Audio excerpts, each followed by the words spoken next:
우리가 오늘 함께 나누는 말씀은 예배에 대한 것, 또 다른 말로 경배에 대한 오늘 이야기를 함께 나누려고 합니다.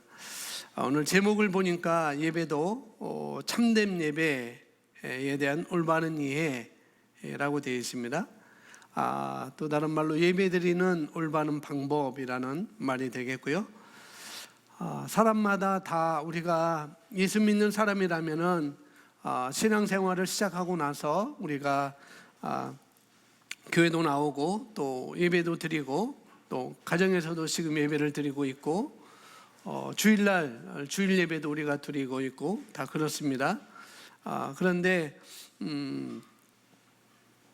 누구나 좋은 마음으로 예배를 드리지만 좋은 마음으로 장소에 나오고 좋은 마음으로 우리가 예배를 드리지만 그러나 예배라는 것이, 경배라는 것이 성경을 통해서 지시한 지식들이 있다는 거죠. 예배는 무엇인지, 경배는 무엇인지 그런 지식들이 있습니다. 거기에 맞을 때 이 예배가 성경을 통해서 말하는 그 지식, 말씀해 주는 거기에 맞을 때 예배가 정말 참된 예배가, 올바른 예배가 되는 것이죠. 그러나 거기에 관계가 없다고 한다면 내가 아무리 정성을 다해서 아무리 좋은 옷을 입고 나와 있고 그런다고 해서 그렇게 우리가 예배를 드린다고 해서 하나님께 드리는 올바른 참된 예배가 아닐 수가 있다는 거예요. 그렇게 오늘 말씀을 보시면 되겠습니다. 아마 여러분들이 이 말씀을 들을 때 예배, 올바른 예배, 내가 어느 곳에 예배를 드리든지 경배라고 하는 것, 예배라고 하는 것을 우리가 새로운 이해를 여러분이 가지게 될 것입니다. 우리가 위드 코로나로 우리가 함께 일구로 이런 시대에 우리가 가고 있습니다. 코로나와 함께 가는 시대, 언제까지 될지 모르겠지만 그런 시대를 우리가 가고 있는데 예배에 대해서, 우리가 드리는 경배에 대해서 제가 말씀을 좀 전하고 싶다라는 그런 생각을 많이 오래전부터 갖고 있었어요. 그래서 우리가 드리는 예배가 예배에 대해서 굉장히 온라인상에서 굉장히 많이 떠들썩했고, 그래서 정말 올바르게 드리는 예배가 무엇인지, 참된 예배가 무엇인지 좀 우리가 정확히 알아야 되겠다 싶어가지고 제가 많이 생각을 많이 하고 오늘 9월 마지막 주인데 제가 준비해서 말씀을 드리게 됐습니다. 말씀의 실제에서도 이 올바른 예배에 대해서 진정한 참된 경배, 참된 예배 그런 내용으로 말씀의 실제에도 굉장히 많이 나와 있고, 제가 멘토링을 받으면서 녹취를 했던 것들도 이렇게 참석해서 보기도 했습니다. 그래서 말씀의 실제와 또 멘토링을 받으면서 녹취했던 그 내용들을 믹서를 해가지고 오늘 말씀을 준비를 했습니다. 기대하셔도 되겠습니다. 먼저 우리가 성경 요한복음 4장 23절, 오늘 본문 말씀인데요, 거기는 23절만 써져 있습니다. 성경을 찾아서 로마서 요한복음입니다. 요한복음 4장 23절 24절 성경을 찾으셔서 보시기 바랍니다. 같이 읽겠습니다. 아버지께, 시작. 아버지께 참되게 예배하는 자들은 영과 진리로 예배할 때가 오나니 곧 이때라. 아버지께서는 자기에게 이렇게 예배하는 자들을 찾으시느니라. 하나님은 영이시니 예배하는 자가 영과 진리로 예배할지니라. 아멘. 이 요한복음 4장은 우리가 잘 알고 있는 말씀이죠. 예수님께서 갈릴리로 들어가기 위해서 사마리아 땅을 지나가게 될 때 우물가에서 사마리아 여인을 만나게 되는 그런 이야기입니다. 그곳에서 먼저 와 있던 사마리아 여인에게 내게 좀 물 좀 달라라고 이렇게 하시고, 사마리아 여인은 예수님께 물을 주면서 이제 서로 이야기가 서로 시작이 되거든요. 그렇게 하면서 예수님께서 이제 그 여인, 사마리아 여인의 과거를 다 맞추게 되죠.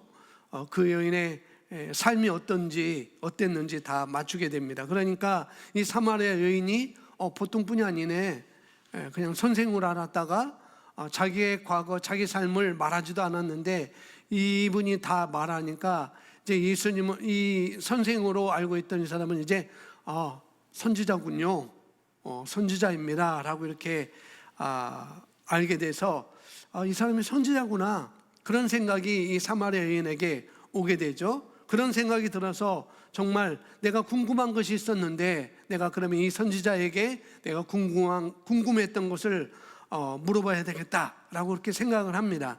그리고 그것을 물어봤어요. 우리 사마리아인들은 사마리아인도 믿는 신이 있고 또 이스라엘도, 유대 사람들도, 이스라엘 사람들도 믿는 신이 있는데, 우리가 믿는 신에게 예배 드리는 그런 예배의 방식이 있는 것과 같이 이스라엘 백성들은, 또 유대인들은 예배를 드리는데 예루살렘 성전에 가서 예배를 드리고 또 그와 같은 방법으로 하나님을 섬긴다고 하고 그러는데, 어떤 것이 맞아요? 사마리아인들이 믿고 있는 신에게 사마리아 성전에서 예배 드리는 것이 맞는지, 아니면은 예루살렘 성전에서 예배 드리는 것이 맞는지, 어떤 것이 옳은지 이렇게 물어보는 거죠. 왜냐하면 서로 다 다른 것을 믿고 있고 다 다른 것을 믿고 있으니까. 그러니까 어떤 것이 옳은 거냐라고 이렇게 물어봤습니다. 그런데 예수님께서 하신 말씀이 뭐냐면은, 하나님께서는 이스라엘 민족을 통해서, 이스라엘 나라를 통해서, 이스라엘 백성을 통해서 하나님이 자신을 나타내셨기 때문에 유대인들이 하는 것이 맞는 거야. 유대인들의 예배가 맞는 것이고 그 장소가 거기에 맞는 거야, 이렇게 얘기하면서 예수님 말하죠. 그러나 이제 때가 왔는데, 이제 때가 왔어. 그때는 이제는 장소와 관계없이 예배드리는 때가 온다, 이렇게 예수님은 말하죠. 그래서 아버지께서는 참되게 예배하는 자들을 영과 진리로 예배할 때가 오나니 바로 이때라라고 말하고 있습니다. 지금이 바로 그때야, 이렇게 얘기하면서 아버지께서는 자기에게 이렇게 예배하는 사람들을 찾는데, 하나님은 바로 영이시기 때문에 영과 진리로 예배를 해야 돼라고 예수님은 이렇게 말씀을 해주고 있는 것이죠. 어디가 중요한 게 아니고 참된 경배가, 참된 예배는 하나님께 드려야 되는 것이고 거기에는 영과 진리로 예배를 드려야 돼라고 이렇게 말을 하고 있는 거죠. 이렇게 정의를 해줬습니다. 자, 읽겠습니다. 그 내용이 여기 이제 나오는데요. 하나님께 예배 드리는 올바른 방법이 있습니다. 우리는 그분이 받으실 거라고 기대되는 방법을 선택하여 예배할 수 없습니다. 예를 들어 창세기 4장은 아담과 하와의 두 아들인 가인과 아벨이 어떻게 하나님께 제물을 드렸는지 말해줍니다. 가인은 그의 땅에서 난 소산으로 제물을 삼아 하나님께 드렸습니다. 그는 하나님께 묻지 않고 그가 생각하기에 옳은 방법으로 하나님께 드렸습니다. 반면에 아벨은, 동생 아벨이죠. 아벨은 하나님께서 요구하신 것을 드렸고 그의 제물은 받아들여졌습니다. 하나님께 드릴 때에는 우리가 그분께서 받으실 거라고 생각하고 우리가 가진 것을 드리는 것이 아닙니다. 자, 보세요. 하나님께 드릴 때에는 그것이 제사든지 신약에서는 예배가 되겠죠. 경배 드릴 때에는 우리가 하나님께서 받으실 거야 라고 생각하고 우리가 가진 것을 드리는 것이 아니라는 거예요. 그분은 우리에게 원하시는 것을 그분이 하나님이 우리에게 원하시는 것을 드려야 합니다. 그러니까 내가 원하는 것을 드리는 게 아니고 하나님께서 원하시는 예배를 드려야 한다는 거예요. 내가 이렇게 예배 드리면 되겠지라고 그게 아니고 하나님께서 어떻게 예배를 우리에게 드리라고 하는지 거기에 맞춰서 우리가 예배를 드려야 된다는 거죠. 그래서 뒤에 나옵니다. 예배도 마찬가지입니다. 제사를 드릴 때 가인과 아벨은 가인은 자기가 생각했던 것을 통해서 제사를 드렸고 제물을 드렸고, 아벨은 하나님께서 원하시는 것을 통해서 제사를 드렸습니다. 그러니까 예배도 마찬가지라는 거예요. 가인과 아벨 이야기가 우리가 알고 있잖아요. 창세기 4장부터 보면은 가인과 아벨이 드렸던 제사를 우리가 알고 있는데, 이것을 읽을 때 누구나 좀 의아해할 수 있습니다. 궁금해할 수 있어요. 왜냐하면은 아담과 하와의 두 자녀, 뭐 그 외에 다른 자녀도 있었지만은 가인과 아벨이 얘기가 나오잖아요. 그런데 가인은 농사를 짓는 사람이었습니다. 아벨은 목축을 하는 사람이었고, 이렇게 나눠졌어요. 이제 그런데 그들이 이제 하나님께 제물을 드리게 되는 거예요. 그런데 가인은 우리가 읽었듯이 당연히 자기가 농사 짓는 자였으니까 곡식으로 땅의 소산으로 드렸고, 아벨은 목축하는 자였으니까 동물의 새끼를 하나님께 드리게 됐다라고 이렇게 말을 하거든요. 그런데 우리가 알고 있듯이 하나님께서 가인의 것은 받아들였어요? 안 받아들였어요? 안 받아들였어요. 받지 않으셨습니다. 아니, 받지 않으신 게 아니고 받을 수가 없었던 거예요. 그러나 아벨의 것은 하나님이 받으실만 했었습니다. 그래서 가인은 왜 내 건 안 받아주시지? 왜 나의 제물은, 나의 제사는 왜, 나의 경배는 왜 안 받아주시지? 왜 동생 것만 이렇게 받아주시지? 왜 동생이 제사 드리는 것, 제물 드리는 것, 그것만 받아주시지? 그래서 가인이 화가 난 거죠. 동생에게도 화가 났고 하나님을 향해서도 화가 났어요. 그래서 그 화가 난 것을 결국 동생 아벨을 쳐 죽이는 그런 분노를 폭발하게 되고 표출하게 되는 그러한 것을 우리가 창세기 4장을 통해서 우리가 읽을 수가 있습니다. 자, 그럴 때 우리가 의문을 가질 수가 있다는 거예요.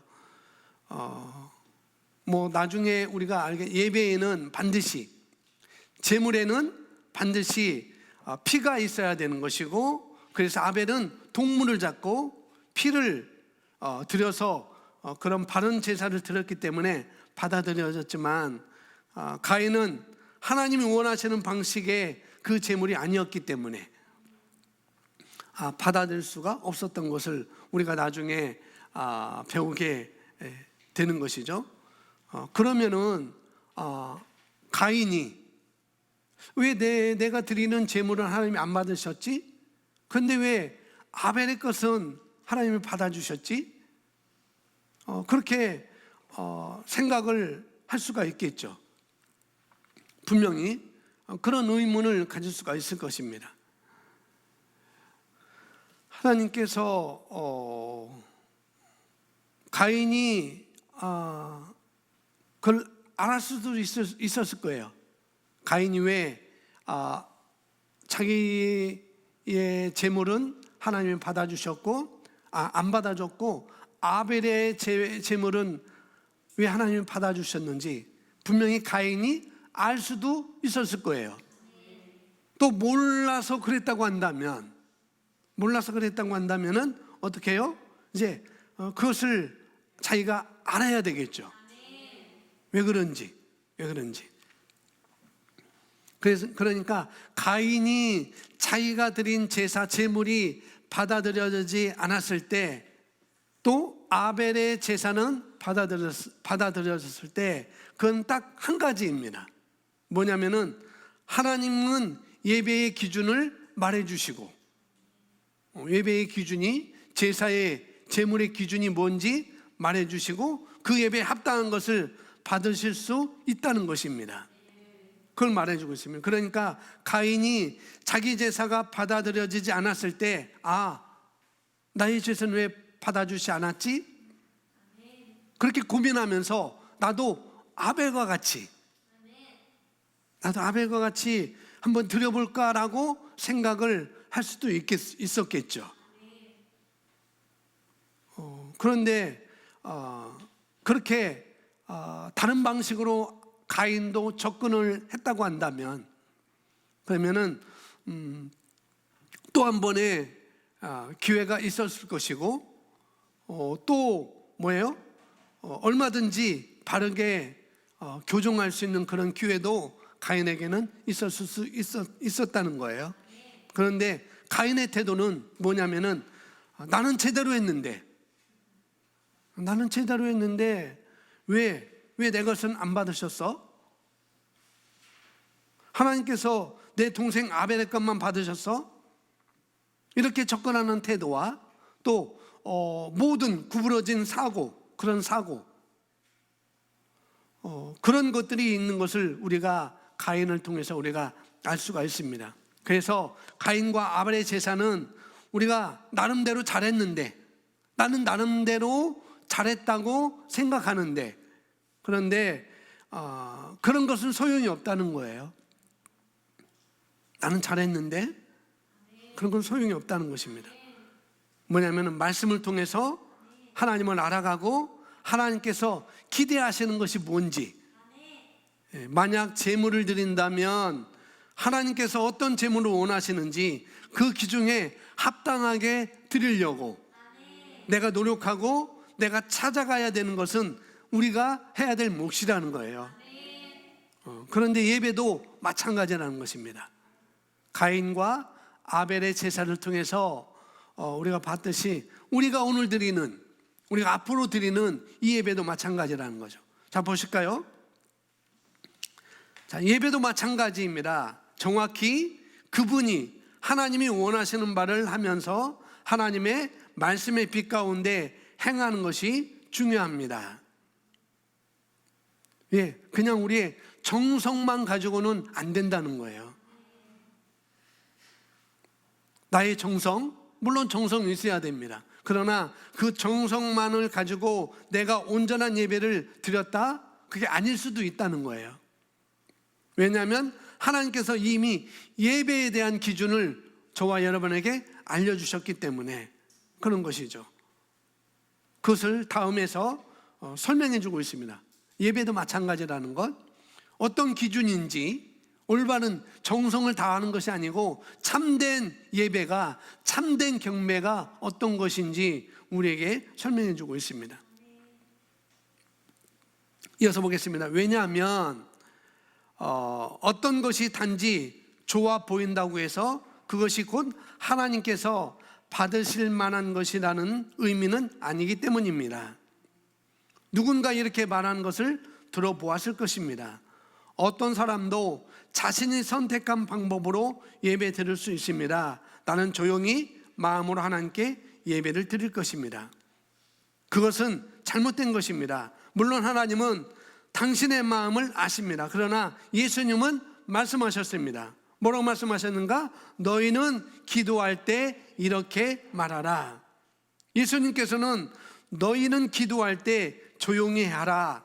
왜냐하면 하나님께서 너의 마음을 아시기 때문이다라고 말씀하지 않으셨습니다. 예배에는 정해진 규칙이 있습니다.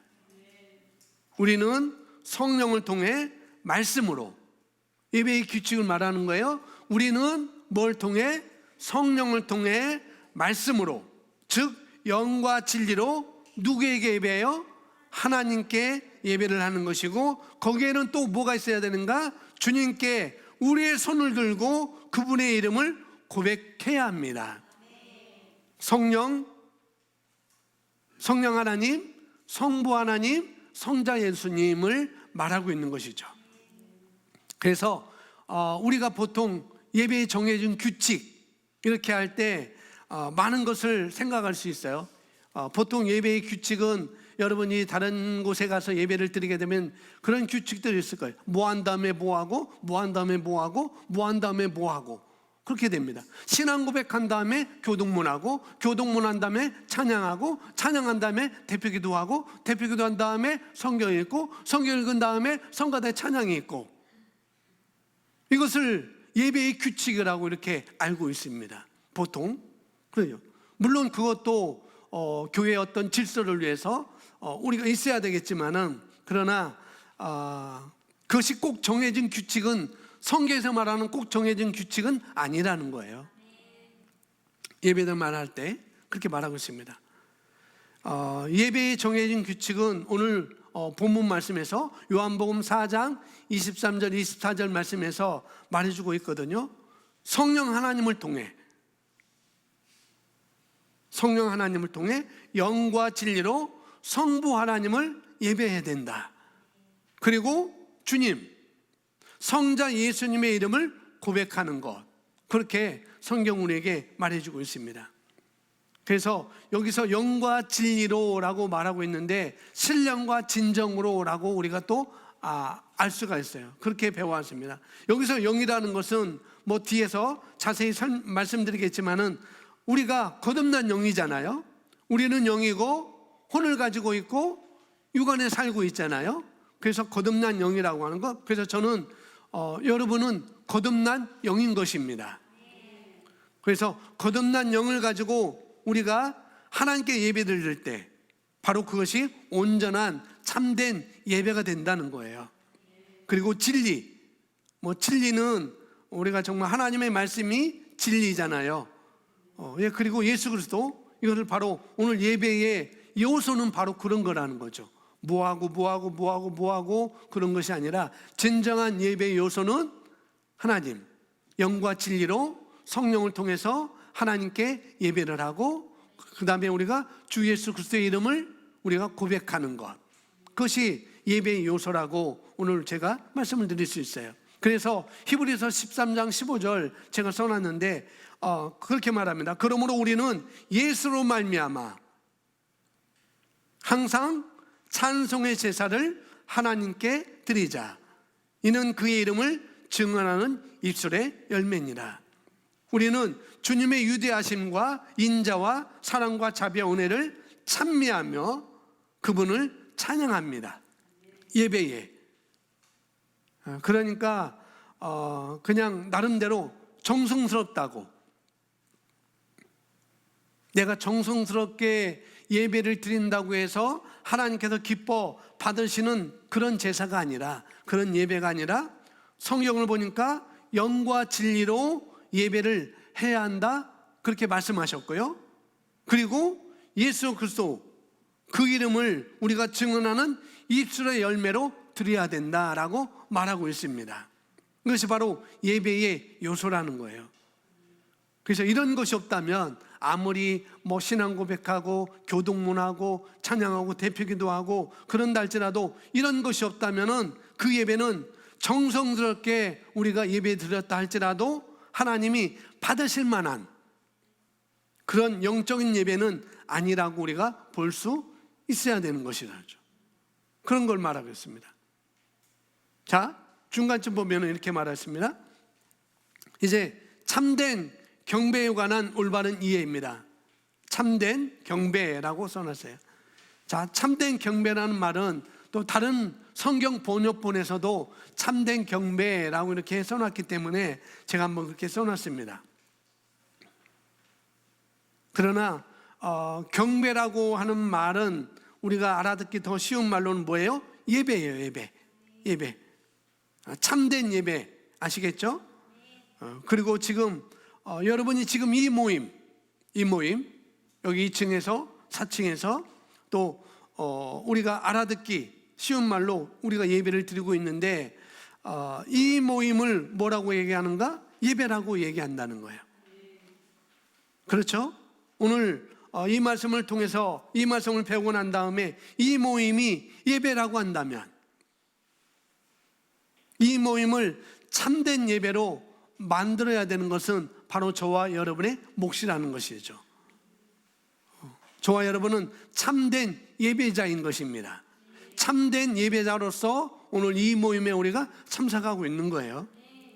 그럴 때 내가 어떻게 해야 될지, 참된 예배를 드리는데 참된 예배자로서 오늘 우리가 예배를 이 모임에 참석하는데 그러면 내가 어떻게 해야 될지 여러분이 한번 생각해 보셔야 돼요.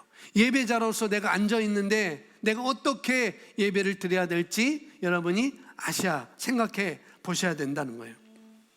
만약에 그것을 배우고 나시면 참된 예배가 어떤 형식에 달려있는 일이 아니라 어떤 규칙, 어떤 시스템, 어떤 순서에 달려있는 일이 아니라는 걸 여러분이 아시게 될 것입니다. 참된 예배가 성가다에 또 장로님이 나와서 대피 기도하는 것과 연관 있는 것이 아니라는 걸 여러분이 아시게 될 거예요. 참된 예배는 그런 것이 있는 것이 아니라 우리 각자에게 달려있는 거라고요. 그걸 여러분이 아시게 돼요. 그래서 이것이 너무너무 중요합니다. 참된 경배, 참된 예배, 올바르게 드리는 예배의 방법, 이걸 알려드리도록 제가 하겠습니다. 자, 아까 읽었지만 여기 우리 주보에 나와 있는데요, 요한복음 4장 23절, 요한복음 4장 23절 말씀 우리 같이 고백합니다. 그러나 시작. 요한복음 4장 23절 아까 설명드렸지만은 그냥 쉽게 너무 잘 아는 말씀이지만은 예수님이 우물가에서 사마리아 여인을 만나가지고 나눈 얘기 가운데 이런 말씀을 하신 거거든요. 참된 경배자들이, 그러나 참된 경배자들이, 참된 경배자들에 대해서 지금 말씀하고 있네요. 사마리아 여인과 대화하면서 참된 경배자들에 대해서 지금 얘기를 하고 있는 거예요. 그게 뭐냐면은 저와 여러분에 관한 것에 대해서 말씀을 하고 있다고 우리가 직감할 수 있죠. 참된 예배자들이 그들은 아버지께 영과 진리로 경배할 때가 오고 있는데 바로 지금부터야 라고 예수님은 말씀하고 있죠. 참된 경배자들이 누구에게 경배를 해야 한다고 쓰여 있어요? 아버지께. 하나님께라고 이렇게 얘기하지 않았어요. 예수님께라고 이렇게 말하지 않았습니다. 그냥 아버지께라고 예수님은 그렇게 말씀하고 있죠. 그런데요, 이 하나님을 아버지라고, 그 당시 예수님이 이 당시에 하나님을 아버지라고 부르면은 큰일 났어요. 어떤 일 났다고요? 큰일 나요. 신성 모독죄로 쇠고랑 차게 되어 있습니다. 근데 예수님은 아버지께 예배할 때가 올 거야 라고 이렇게 말씀하고 있죠. 왜요? 예수님은 충분히 그럴 만 하신 분이니까. 예수님은 하나님의 독생자 아들이셨고, 그래서 하나님을 아버지로 부르면은 그 당시는 내가 하나님의 아들이라고, 내가 하나님으로부터 나왔다는 얘기잖아. 그래가지고 아주 그래서 예수님이 잡혀가게 된 거잖아요. 여러 가지 올바서. 그런데 예수님은 그렇게 말할 수가 있는 거죠. 왜요? 아들이니까. 그런데 지금 예수님 얘기를 하고 있는 게 아니라는 거죠. 자기 자신을 얘기하고 있는 게 아니에요. 누구를 얘기를 하고 있어요? 참된 예배자, 참된 경배자에 대해서 이야기를 하고 있는 것입니다. 예수님께서는 그와 같은 참된 예배자들이 영과 진리로 예배를 드릴 텐데 그날이 지금 오고 있어. 지금이 그때라는 거예요. 왜요? 예수님이 예배의 기준이니까, 예수님이 그때의 기준이니까 그 말을 하고 있는 거죠. 이 말씀을 통해서 우리가 뭘 알 수 있냐면은 여기서 말하는 참된 경배자라고 하는 것, 참된 예배자라고 하는 것, 그런 사람들, 그런 부류들, 참된 경배자라고 부르는 그런 부류들은 유대인들이 아니라는 거예요. 여기에서 지금 예수님이 하시는 것은 참된 경배자는 이스라엘 민족이야 라고 그렇게 말하고 있는 것이 아니라는 거예요. 그럼 누구죠? 누구를 가리킨 얘기입니까? 바로 하나님을 아버지라고 부를 수 있는 단 한 부류밖에 없는 사람들. 그게 누구예요? 새로운 피조물들, 새로운 종족들, 이전에는 없었던 그런 세대, 이전에는 없었던 그런 종족, 누구죠? 바로 저와 여러분인 것입니다. 우리는 새로운 피조물이에요. 그래서 참된 예배자, 참된 경배자는 누구를 얘기하고 있는 거라고요? 거듭난 새로운 피조물이 된 저와 여러분을 말하고 있는 것입니다. 아멘. 그래서 하나님은 아버지로 부르는 그런 세대, 바로 저와 여러분인 것이죠. 하나님을 아버지로 여기는 그런 종족을 말하는 거예요. 그래서 우리를 말하는 거죠. 새로운 피조물. 그래서 성경 이어서 이는 아버지께서 자기에게 경배드리는 그런 자들, 아버지께 경배드리는 그런 자들, 그게 바로 저와 여러분을 가리켜서 말하고 있는 것입니다. 그런데 이 경배드리는 그런 자들, 참된 경배를 드리는 그런 자들, 이게 핵심인 거예요. 참된 경배를 드리는 그런 자들이 어떻게 경배 드린다고요? 영과 진리로. 영과 진리로. In spirit and in truth 라고 이렇게 얘기를 하고 있습니다. 영과 진리로. 자, 그러면은 참된 경배자는 저와 여러분인데 영과 진리로 예배를 드려야 된다고 하는데, 그러면 영이 뭔지, 진리가 뭔지 우리가 알아야 되겠잖아요. 그래서 한번 보겠습니다. 영이란 무엇인지 여기서 정의를 하고 있습니다. 한번 이렇게 읽어보겠습니다. 영이란, 거기 한 문장 읽어보겠습니다. 시작. 영이란 재창조된 인간의 영이므로, 여기서 영이라고 하는 것은 새로운 피조물을 의미합니다. 아멘. 영이 뭐라고요? 새로운 피조물을 의미한다고요. 그러니까 영과 진리로 드린다고 할 때, 영으로 드릴 수 있는 사람은 새로운 피조물이 아니면은 누구도 예배를 드릴 수가, 하나님께서 예배를 드리지만은 받으시는 것은 새로운 피조물들의 예배만 받으신다는 거예요. 우리가 하나님의 영으로부터 태어났고 하나님이 찾는 그런 영이라고 하는 것이 바로 새로운 피조물을 의미하고 있는 것이니까 우리를 얘기하고 있는 거잖아요. 그런데 여기 핵심은 뭐냐면은 우리가 새로운 피조물이 영적인 존재들이잖아요. 그러니까 하나님께 경배할 때 뭘 해야 된다고요? 여기서 설명하고 있습니다. 영이란 재창조된 인간의 영이므로, 여기서 영이라고 하는 것은 새로운 피조물, 저와 여러분을 의미하고 있습니다. 그런데 하나님께 경배할 때, 저와 여러분이 하나님께 예배를 드릴 때 뭘 해야 되느냐, 그걸 우리가 알아야 된다는 거죠. 그 뒤에 나오고 있습니다. 진짜 나는 재창조된 영, 즉 새 피조물임을 항상 뭐 해야 된다고요? 인식.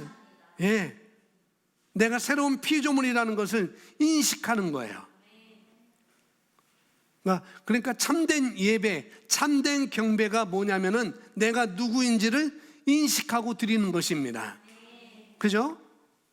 그래서 가인은 그걸 인식하지 않았던 것이고 아벨은 그것을 인식했던 거예요. 하나님께서 뭘 원하시는지. 그래야만이 하나님께 어떻게 부를 수 있어요? 아버지로 부를 수가 있는 것이죠.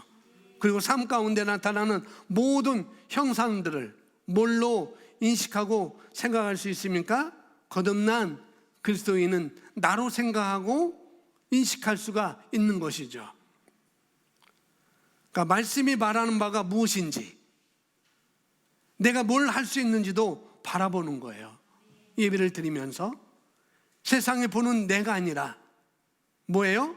말씀에서 말하는 내가 누구인지 그걸 바라보는 것, 그렇게 의식하는 것, 그렇게 말하는 것, 그렇게 행동하는 것이 뭐예요?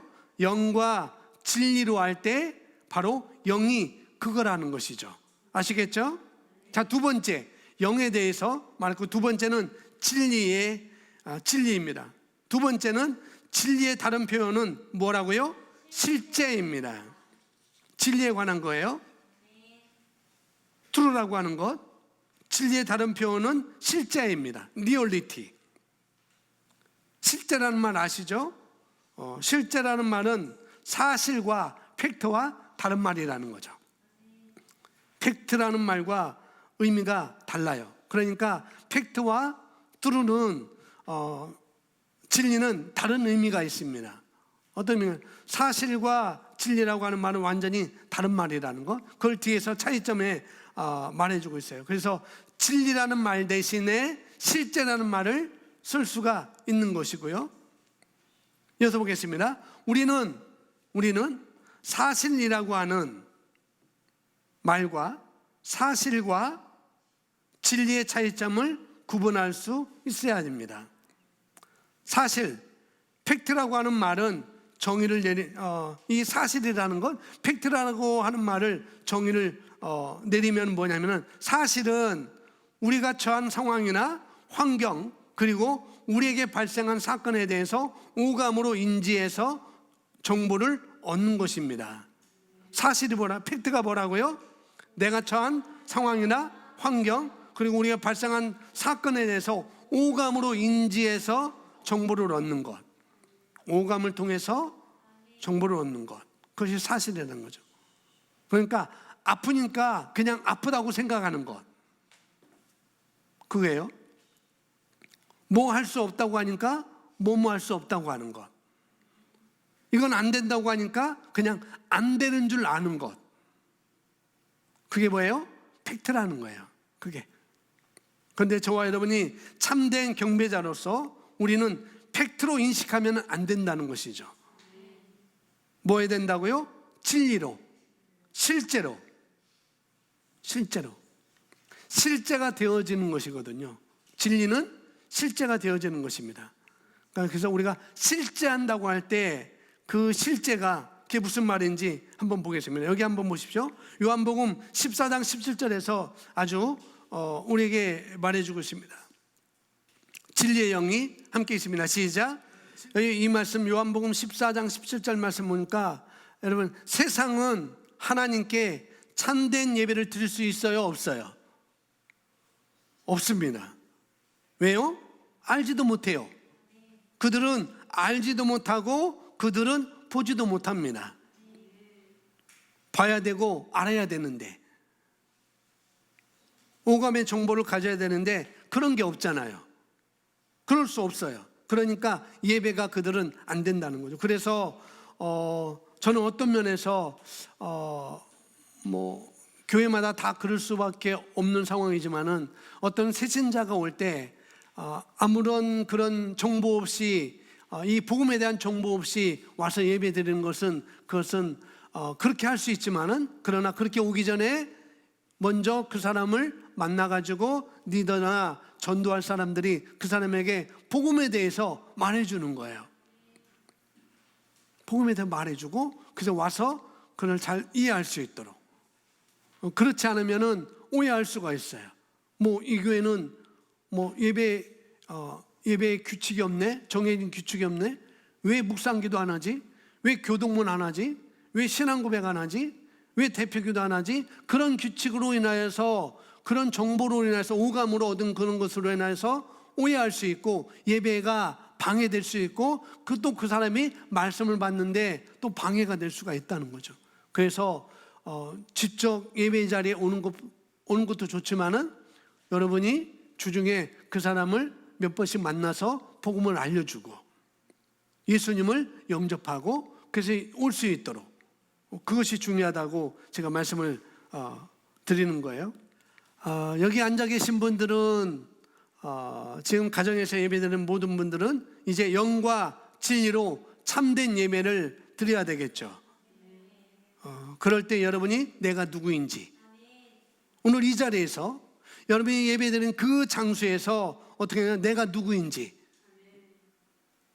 자신이 누군지를 인식해야 됩니다. 아멘. 내가 어떤 존재인지를 인식하면서 내가 사고를 해야 돼요. 여기서만 그런 게 아니라, 예배의 장소만 그런 게 아니라, 결론적으로 말씀드리면 우리는 삶이 다 예배인 것이에요. 그렇죠? 우리의 삶이 경배가 되어야 되는 것입니다. 그래서 로마서 12장에 보면은 그렇게 말씀하잖아요. 너희 몸을 하나님께서 기뻐하시는 거룩한 산 제물로 드려라. 이것이 너희가 드릴 영적 예배라 라고 말합니다. 참된 예배라는 것, 참된 경배야. 너희 몸을 드리는 것이 참된 예배고 참된 경배야 라고 이렇게 말하고 있는 것이죠. 구약에서는 하나님께 경배를 드릴 때, 제사를 드릴 때 다 죽여서 예배를 드렸어요. 다 죽여서. 그런데 기준은 이제 예수님이 되었습니다. 참된 예배는 예수님이 기준이어서 이제 구약에서는 짐승을 죽여서 아벨이 했던 것처럼 짐승을 죽여서 그 피를 가지고 들어가서 하나님께 경배를 했지만은, 지금은 예수님께서 단번에 들이심으로 말미암아 영원한 속죄가 되었기 때문에 이제 우리는 피를 통해서 예배를 드릴 필요가 없어요. 예수님이 어린 양이 되셔서 저와 여러분을 위해서 피 흘려주셔서 그 피를 가지고 성전에 들어가셔서 휘장이 찢어졌고 하나님과 저와 여러분이 하나가 되었습니다. 그걸 통해서 이제 우리는 피를 가지고 뭘 쪼개가지고 우리가 예배를 드리는 것이 아닙니다. 이제는 우리가 제물을 드리되, 우리가 예배를 드리되, 경배를 드리되, 이제는 내 몸이 산 상태에서, 생명이 있는 상태에서 좀 더 잘 살고 축복 가운데 살고 믿음으로 살고 하는 것이 하나님께 드리는 영적 예배인 것입니다. 아멘. 믿음으로 사는 것, 축복 가운데 사는 것, 더 잘 사는 것, 이것이 우리 삶 가운데 일어나는 거잖아요. 이것이 우리가 드릴 영적 예배라는 것이에요. 그래서 여러분이 가난한 상태로 있으면 안 되는 거예요. 뒤에서 설명드리겠습니다. 그래서 그런 자들 가리켜서 참된 예배자, 참된 경배자라고 이렇게 얘기를 하는 거예요. 예배는 이 공간 안에서만 국한된 것은 또 아닌 것입니다. 왜요? 우리의 삶이 예배이기 때문에 그런 거라는 거죠. 그러나 어떤 장소가 필요한 것은 성도의 교제가 있어야 되기 때문에 그런 것입니다. 그 예배의 어떤 교회의 요소거든요. 성도의 교제는 그런 것이 있는 것이죠. 그러니 우리가 각자 하는 말 한마디가, 여러분이 하는 말 한마디 한마디가 예배이고 경배일 수가 있는 거라는 거예요. 그렇죠? 그러니 우리가 내가 거듭난 새로운 피조물이고 하나님을 내가 아버지라고 부른다고 한다면 어찌 함부로 우리가 말할 수가 있겠어요? 함부로 말할 수 있겠느냐는 거죠. 어찌 진리가 아닌 다른 말을 우리가 할 수가 있겠습니까? 어찌 거짓을 우리가 뿌릴 수가 있겠어요? 그럴 수 없죠. 우리는 그럴 수 없습니다. 왜냐하면 저와 여러분은 거듭난 하나님께서 찾으시는 참된 경배자이기 때문에 그런 것입니다. 이건 우리의 특권이에요. 이건 우리의 비밀인 것입니다. 특권이자 비밀인 거라는 거죠. 오늘 이 자리에 같이 있어도, 각 가정에서 같이 예배를 드려도 똑같은 이 시간, 동시간에 다른 장소에서 예배를 드린다 할지라도 자기가 누구인지, 자기가 무엇을 가지고 있는지, 내가 어떻게 살아가야 될지, 하나님은 나를 어떻게 보는지, 내가 무엇을 위해서 살아가야 되는지, 무슨 말을 해야 될지 감도 못 잡는 분들이 수도 많은 것을 볼 수가 있어요. 이런 것을 여러분이 생각했던 참된 예배, 참된 경배가 제가 말하는 것과 일치합니까? 여러분이 예배 드리는 것, 여러분이 찾던 신령과 진정으로, 영과 진리로 드리는 예배가 이런 것인 줄 우리가 이제 알았잖아요. 그죠? 그건 단지 주일만 모이는 수요예배, 그런 예배만이 아니라 그런 데서 국한되지 않는다고요. 삶의 문제인 것입니다. 여기서만 우리가 말을 바르게 하고 바른 자세를 가지고 그렇게 하는 게 아니라 삶의 예배이기 때문에 우리가 삶 가운데 그냥 허튼 말을 할 수가 없는 거예요. 우리가 거짓을 뿌릴 수가 없는 거예요. 삶의 예배이기 때문에 이 자리만 국한된 것이 예배가 아니기 때문에, 그래서 우리가 말하는 것, 여기서만 내가 누구인지, 내가 어떻게 살아야 되는지, 무엇을 가지고 있는지, 하나님께서 나를 어떻게 보시는지, 여기에서만 우리가 그렇게 사고하는 것이 아니라 여러분 발걸음 발걸음마다 그런 사고 가운데 여러분이 걸어가셔야 된다고요. 그래 여러분이 받으시는 거예요, 하나님께서. 매일매일 한 걸음 한 걸음 여러분이 걸어가면서 내가 누구지? 내가 무엇을 갖고 있지? 내가 어떤 삶을 살 수 있지? 내가 무엇을 위해서 살아가야 되지? 이런 인식 가운데, 이런 사고 가운데 우리가 살아가야 된다고요. 그게 문제입니다. 자, 요한복음 14장 17절 거기 보면 세상이 그를 보지도 못하고 알지도 못한다라고 그랬습니다. 당연히 그렇죠. 세상은 그를 보지도 못하고 알지도 못해요. 왜요? 오감으로 이해하고 오감으로 알게 되니 보지도 못하고 알지도 못하게 되는 것이 당연한 것이죠. 그러나 누구는 안다고요? 너희는 그를 아나니. 왜요? 그가 너희와 함께 거하시고 너희 안에 계시기 때문이라. 여러분은 알고 계십니까? 여러분 알고 계셔요? 세상은 성령에 대해서, 세상은 예수님에 대해서, 세상은 하나님에 대해서 보지도 못하고 알지도 못합니다. 왜? 오감으로만 생각하려고 하니까. 그러나 우리는 알 수가 있어요. 그가 왜요? 그가 성령님께서, 예수님께서 너희와 함께 거하시고 너희 안에 계시기 때문이라. 그분이 나와 함께 하시고 심지어 저와 여러분 안에 계시다는 걸. 예. 그러면 여러분은 완벽한 참된 경배자, 완벽한 참된 예배자의 조건을 여러분이 갖추고 계신 것입니다. 사실에 대해서 정의를 지금 하고 있는 거예요. 사실에 대해. 이제 사실과 진리의 차이점을 우리가 배우고 있는데, 사실은 이런 거다라고 말해요. 사실은 세상은 팩트를 가지고는 예수님을, 성령님을 알 수도 없고 볼 수도 없어요. 그러나 진리는, 여기 나옵니다. 그러나 진리라고 하는, tru라고 하는 이 tru는 그 상황과 환경과 사건에 관하여서 하나님의 말씀이 말하고 있는 바입니다. 우리는 이것을 실제 리얼리티라고 말합니다. 진리는 뭐라고요? 리얼리티인데 그것이 어떤 모양이든지, 그것이 상황과 환경과 사건이든지 간에 하나님께서 뭐라고 말씀하시는가? 그 사건에 대해서 하나님이 뭐라고 말씀하시지? 내 상황에 대해서 하나님은 뭐라고 말씀하시지? 그게 진리예요. 그게 진리라는 거죠. 그러면 이제 요한복음 17장 17절 말씀을 우리 함께 읽습니다. 요한복음 17장 17절, 아버지의 진리로 함께 읽습니다. 시작. 아버지의 진리로 그들을 거룩하게 하여 주옵소서. 아버지의 말씀은 진리입니다. 아버지의 말씀은 뭐라고요? 진리라고요.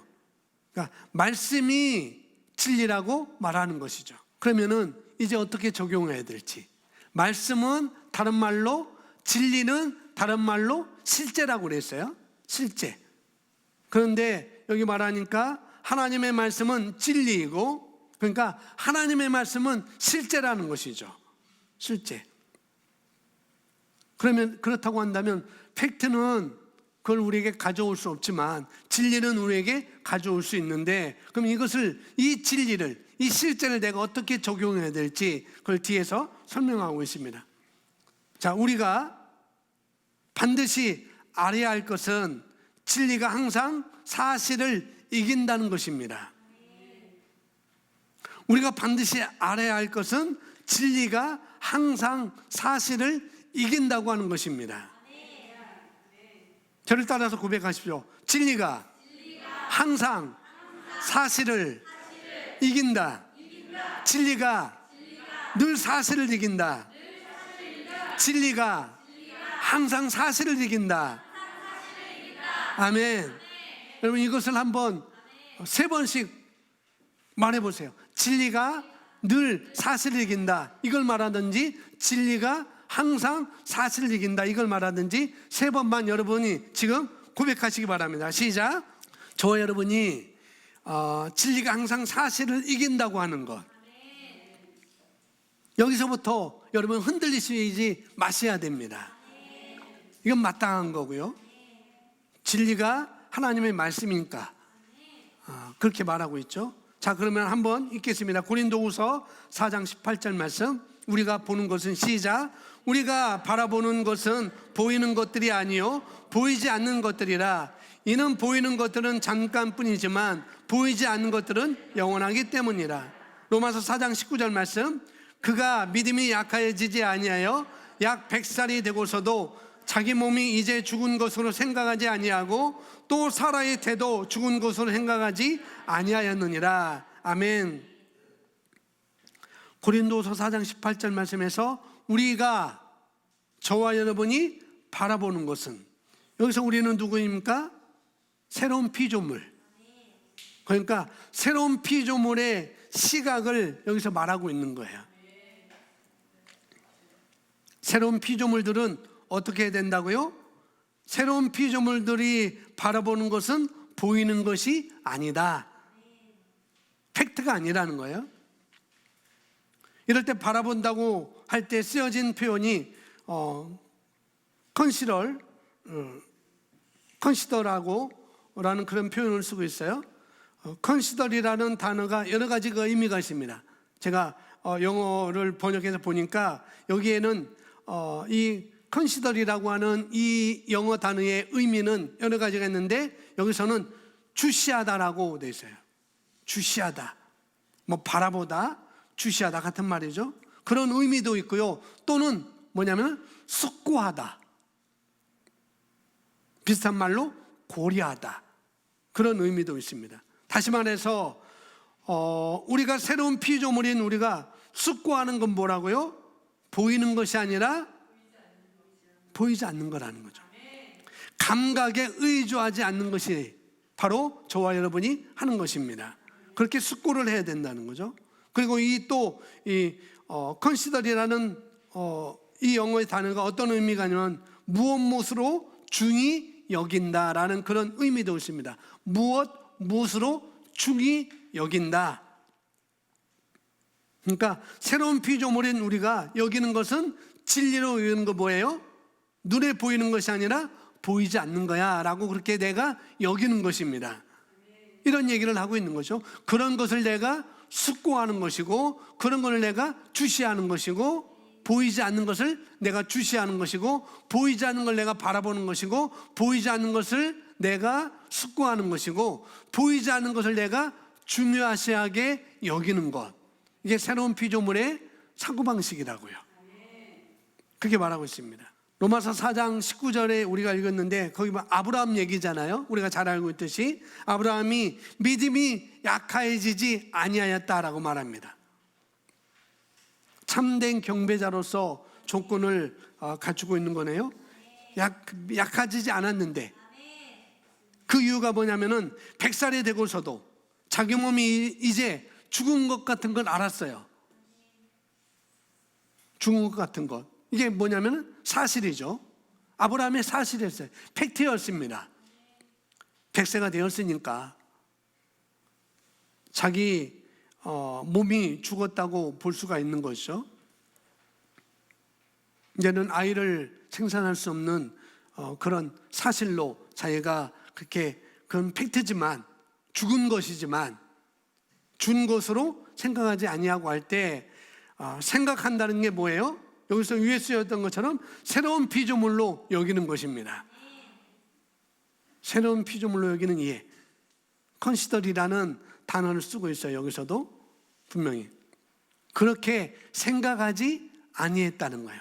사실은 백살은 됐지만은, 몸이 죽은 것 같았지만은, 그러나 그렇게 고려하지 않고 그렇게 바라보지 않았다는 것이죠.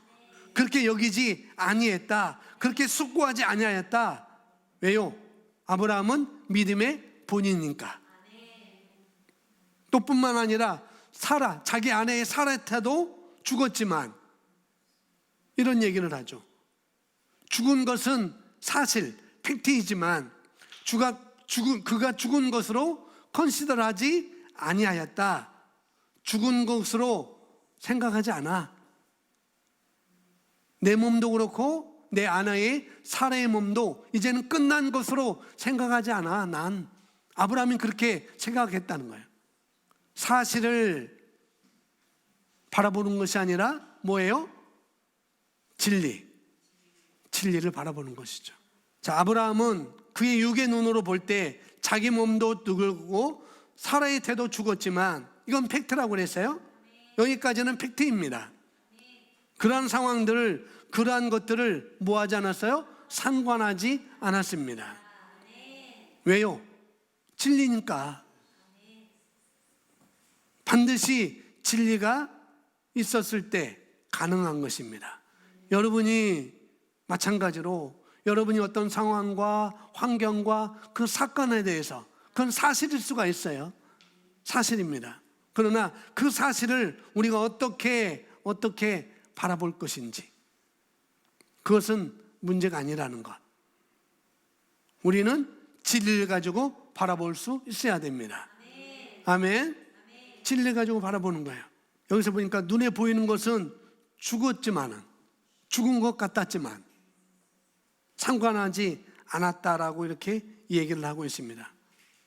그럴 수 있었던 것이 뭐가 있었으니까? 진리가 있었으니까. 자, 봅니다. 자, 이는 그에게 하나님께서 아들을 낳게 될 거라고 하신 말씀이 진리, 실제임을 알았기 때문입니다. 사실은 그럼에도 불구하고 뭐가 있기 때문에? 진리가 있기 때문에. 진리가 있고 그 진리를 어떻게 해요? 아브라함은 알았습니다. 그 진리를 인식했어요. 인식.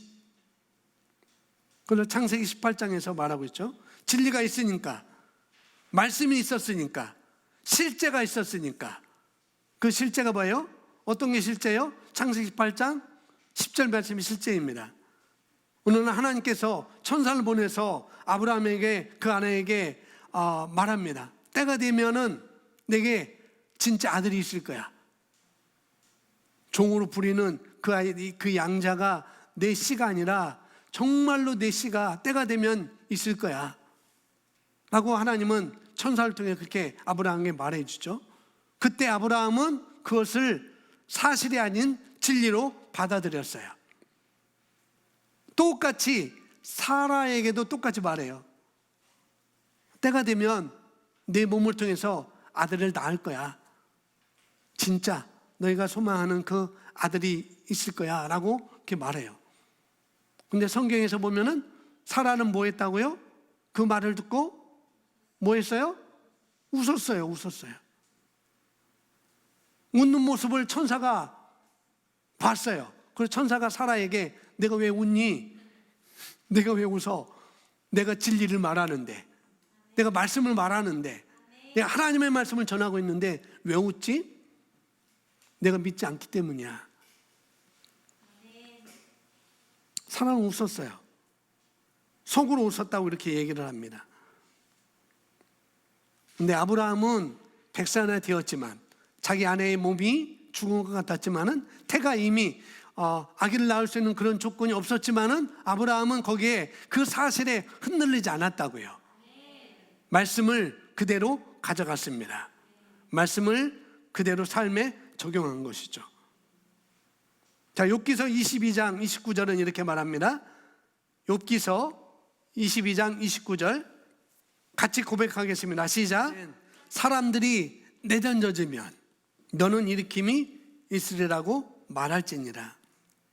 그분은 누구를 구원한다고요? 겸손한 사람을 구원하신다고 그랬어요. 여기 겸손이라는 표현이 나오고 있습니다. 겸손한 사람들이 어떤 사람이냐면 자기를 낮추는 자죠. 자기를 낮추는 자가 어떤 사람이라고요? 말씀에 자기 생각을 복종시키는 사람들입니다. 어떤 사람들은 세상은, 사실은 사람들이 내던져졌어요. 사람들이 그렇게 됐어요 라고 말해요. 그러나 말씀에 자기 자신을 낮춰서, 자기 생각을 낮춰서 컨시더라는 것은 뭐냐면은 뭘 바라봐요? 보이는 것이 아니라 보이지 않는 것을 바라본다고 그랬잖아요. 그들이 비록 내던져졌지만 너는 어떻게 말하라고요? 너는 일으킴이 있으리라. 아멘. 이것을 우리가 생각하고, 이것을 우리가 주시하고, 이것을 우리가 숙고하고 그러는 거라는 거죠. 내가 숙고할 것, 내던져졌지만은 일으킴을 받을 거야. 다시 일어날 거야. 지금 사업이 안 되고 있지만, 지금 여러 가지 코로나로 인해서 지금 안 되고 있지만은, 그렇지만 나는 일으킴을 받으리라. 나는 일어날 거야.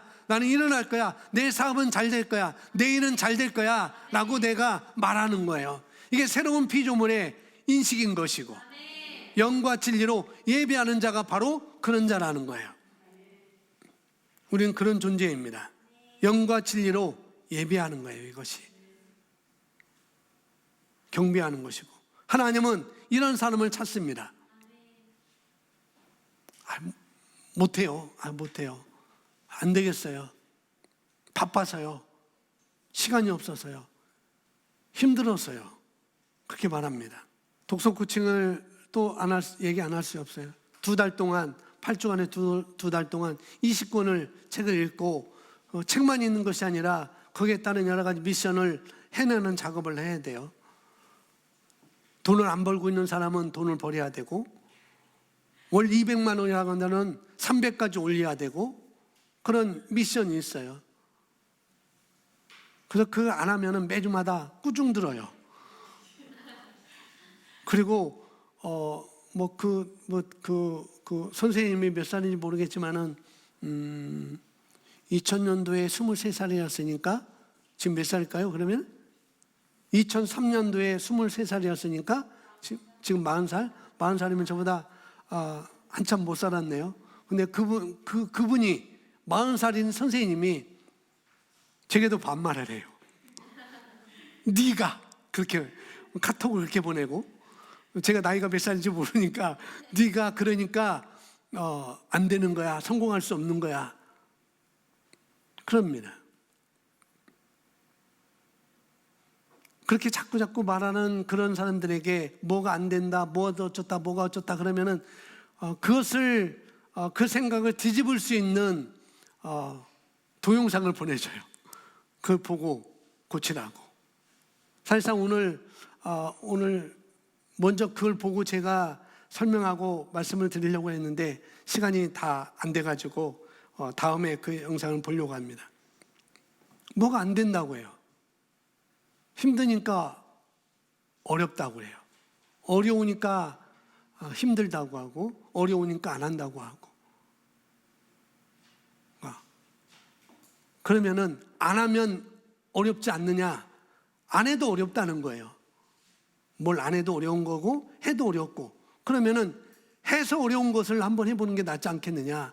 그럼 내가 발전하지 않겠느냐라고 그 말하는 거죠. 자, 우리는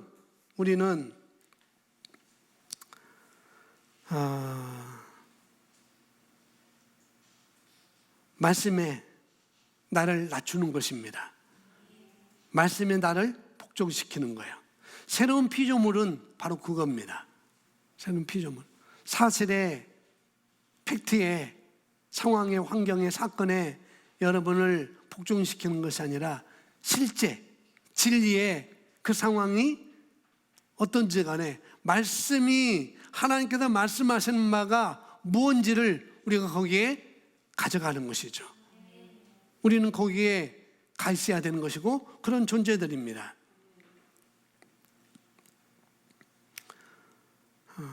하나님께서는 그렇게 보기를 원하시는 거예요. 보이는 것에 내가 흔들리지 말고 보이지 않는 것을 주시해. 보이지 않는 것을 내가 숙고해. 그만한 거죠.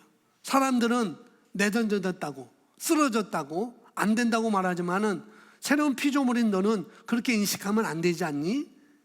어떻게 내가 그렇게 말할 수 있어? 내 삶이 예배라고 하는데 예배를 드리면서 어떻게 그럴 수 있니? 도리어 나는 일으킴을 받으리라. 쉽게 말해서 나는 일어날 수 있어. 나는 도전할 수 있어. 나는 성공할 수 있어. 나는 더 부유할 수 있어. 내 월급은 더 많아질 수 있어. 그렇게 우리는 말할 수가 있다는 거죠.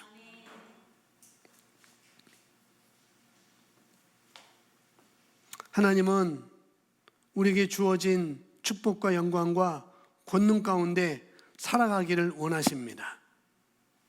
왜요? 자녀이니까. 여러분 자녀 다 있으잖아요. 결혼 안 하신 분들은 빼놓고 자녀 다 있잖아요. 그런데 자녀가 나약하고 나자빠지고 또 나뒹굴고 엎드려지는 것을 보기 원하시진 않잖아요. 그죠? 형제가 니은이가 뭐 나자빠지고 하는 것마다 나자빠지고 엎드러지고 나약하고 그런 거 원하지 않잖아요. 그죠? 더 자리에 일어나고 도전하고 해결할 수 있기를 우리 부모가 다 원하는 거잖아요. 더 힘든 건 우리가 좀 도와줄 수 있지만은, 그러니까 하나님께서 자기를 위하여라고 할 때 그건 누구를 위해서 하는 거예요? 자녀를 위해서 하는 거예요. 우리가 자녀들에게 그렇게 말할 때는 부모인 나를 위해서 하는 게 아니고 자녀를 위해서 하는 거예요. 열심히 공부해라. 열심히 공부해야 돼. 잘해야 돼. 노년에 내가 아이들의 덕을 보려고요? 아니에요. 그죠? 아니잖아요. 그 아이가 더 잘 되기 위해서, 축복 가운데 살기 위해서 우리 부모가 그렇게 말하는 거잖아요. 그러니까 아버지가 그런 사람을 찾는 게 마땅하다고요. 제가 제 자녀를 볼 때 그렇게 보는 것이 마땅하지 않겠어요? 그죠? 그렇게 되기를 구하는 것이 마땅하지 않겠습니까? 그리고 목사인 제가 여기 성도님들에게 그렇게 되기를 원하는 것이 마땅하잖아요. 그걸 위해서 바르게 제가 말하는 것이고, 저희 부부가 바르게 말하는 것이고, 그렇게 사는 것이 마땅하다고 말해주는 거잖아요. 그 사람이 너무 애기일 때는 그냥 속아 넘어가줘요. 알지만 그냥 속아줘요. 왜? 애기니까. 너무 애기라서, 너무 나약해서. 그러나 할 수만 있다면 빨리 애기에서 빨리 성장해야죠. 그게 우리의 것입니다. 자, 보겠습니다. 이 구절에서 사실은 사람들이 내던져진 것입니다. 그러나 진리는 일으킴이 있으리라입니다. 아멘. 여기서 22장 29절에서 사실, 팩트는 뭐냐면은 사람들이 내던져진 것이죠. 그러니까 우리가 그런 유익에 처할 수도 있어요. 그런 주변 사람들이 그럴 수 있는 것이고, 그게 사실입니다. 그런데 진리, 트루는 뭐라고 말하는가? 일으킴이 있으리라고 말하는 것입니다. 말씀에서 내 상황이든 상대방의 상황이든 내 환경이든지 간에 뭘 말해요? 진리로 우리는 말하는 거예요. 뭘 말한다고요? 진리로 말하는 것입니다. 자, 그러므로 예를 들어 내 지갑에 돈이 없는 것, 지금 지갑을 갖고 다니는 돈 별로 없지만은, 다른 말로 한 달 원급으로 그저 살아가는 삶,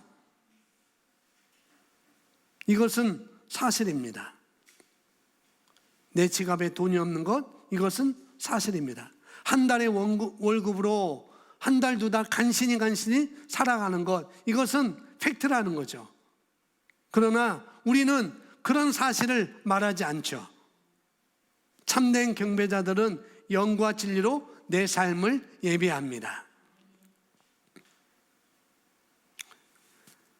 빌립보서 4장 19절입니다. 빌립보서 4장 19절 같이 고백하겠습니다. 그러나 시작. 그러나 나의 하나님께서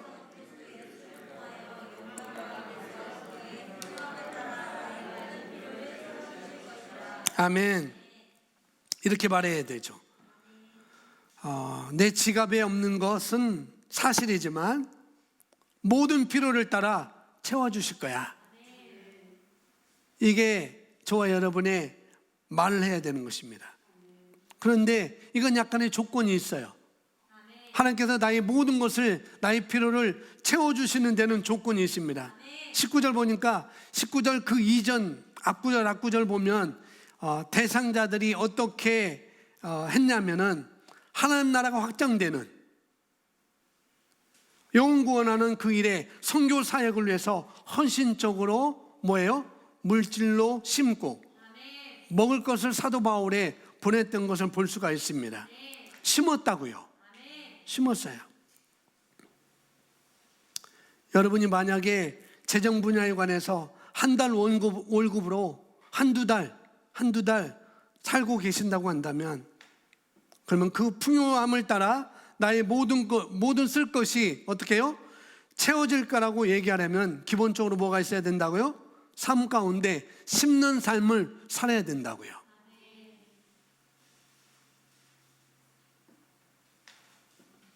그게 살고 계셔야 돼요.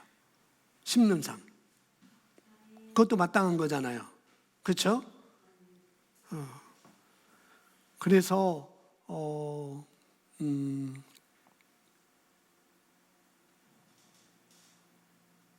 정말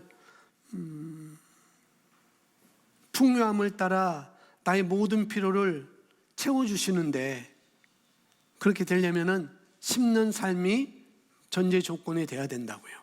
심는 것이 있어야 돼요. 그래서 우리 청년한테 카톡 내용이 있었어요. 왜 주일헌금을 이렇게 하느냐, 왜 헌금을 이렇게 해야 되지? 저는 물어본 의도가 다른 거였었어요. 충분히 더 높여서 헌금을 할 수 있는 그런 기회가 있고 그런 삶을 사는 것이 우리의 삶이지만은, 너가 왜 이렇게, 당신이 왜 이렇게 헌금을 이렇게 하고 살아야 되는지. 네, 결국은 그 청년은 생각을 바꿨습니다. 몇천 원 하던 그 헌금을 10,000원 이상으로 올려버렸어요. 주일 헌금을. 미라클 아이들도 헌금을 주일에 5,000원 하고 그럽니다.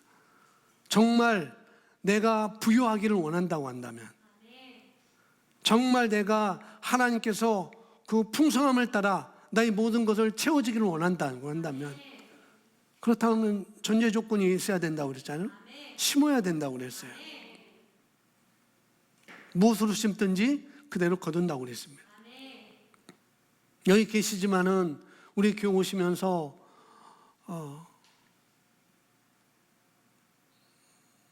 노년에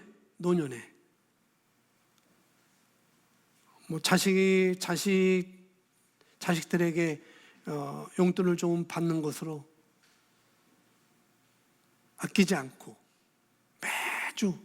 매주 주일헌금, 매주 감사헌금, 그것도 본인이 글씨를 직접 쓰시면서 그렇게 들은 분이 계셔요.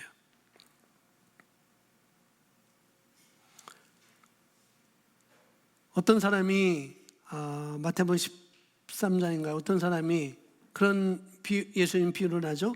어떤 사람이 밭에서 일하다가 보석을 발견하고 보화를 발견한 다음에 그것을 덮어두고 집에 돌아가서 자기 소유를 팔아서, 다 팔아서 그 땅을 사버리는 거예요. 왜? 그만한 가치가 있으니까. 여러분이 뭐라 할까요? 그냥 고난이라고 생각해요. 고난. 여러분이 고난이 있어요. 고난. 어려움이 있어요. 어려움이 있는데 그 고난 속에는 60억이 들어 있습니다. 그 고난에는 60억이 있어요. 60억. 이 고난을 내가 잘 내가 이겨내고 이것을 넘어가면은 60억이 나한테 돌아와요. 그러면은 여러분 그 고난을 그냥 포기하겠어요? 포기할 사람. 60억이 들어오는데 포기하겠어요? 60억이면은 여기 은기지구 건물 2개는 살 수 있어요. 7층짜리 2개는 살 수 있습니다. 그럼 거기서 나오는 수익이 얼마겠어요? 평당 1,000만 원인데 조그만 1층짜리 15평짜리도 평당 800, 뭐 지금 내렸겠지만은 처음에 저한테 소개할 때는 1,000만 원이었습니다. 그러면 15평 1억 5천이잖아요. 좀 깎아줘서 1억 3천이라고 하고, 그러면 거기서 나오는 여러 가지 임대료 그런 것들 정말 우리가 생각을 바꿔야 돼요. 여기에 정말 보화가 있다고 한다면 생각을 바꿔야 된다고요. 자, 마지막 보겠습니다. 마무리하겠습니다. 자, 참된 경배자는 거듭난 자들 중에 거듭난 실제를 인식하는 자들입니다. 왜냐하면 그걸 모르는 자가 하나님을 아버지라고 부르며 예배하고 경배할 수 없기 때문입니다. 참된 경배는 새로운 피조물인 내 영을 낳아주신 참아버지, 아버지께 새 생명과 새로운 진리, 실제 안에서 아버지께서 창세 이후로 예정해 놓으신 유업과 축복과 영광을 경배하는 것입니다. 할렐루야, 아멘. 쉽게 말하면 하나님께서 새로운 피조물에게 모든 것을 다 주었다고 얘기하잖아요. 그죠? 저와 여러분이 다 주었다고 얘기합니다. 그게 뭐냐면은 참된 예배자는 새로운 피조물로서 마땅히 살아가야 될 축복과 영광과 그 다음에 유업 가운데 누리고 넘치며 나눠주면서 살아가는 것, 그것이 바로 참된 예배자의 모습이라는 거예요. 참된 경배라고 하는 것은 영과 진리로 드리는 그런 삶을 말하는 것이죠. 아멘. 마지막 한 가지, 우리 청년들은 아직까지 부모님에게 용돈을 받고 산다고 한다면 그걸 바꾸세요. 청년들은 부모님에게 용돈을 주는 삶을 살아야 됩니다. 뭐 학교 다닌다고 한다면 좀 예외가 될 수 있지만 아니요, 학교 다녀도 충분히 할 수 있어요. 제가 공부하는데요,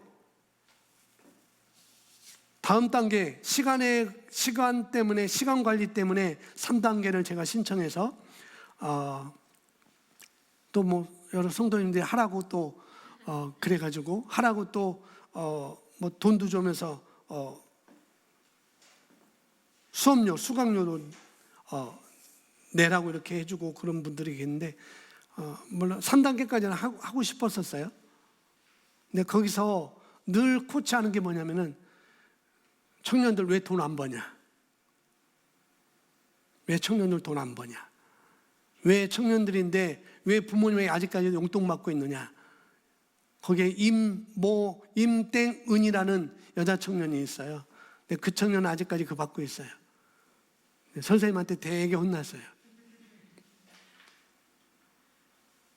그리고 인터뷰하는 것이 있거든요. 누구 아무나 자기 분야에 성공한 사람을 찾아가서 인터뷰하는 그런 것이 있어요. 그 사람이 임자매님이 그 숙제를 하기 위해서 인터뷰하러 갔어요.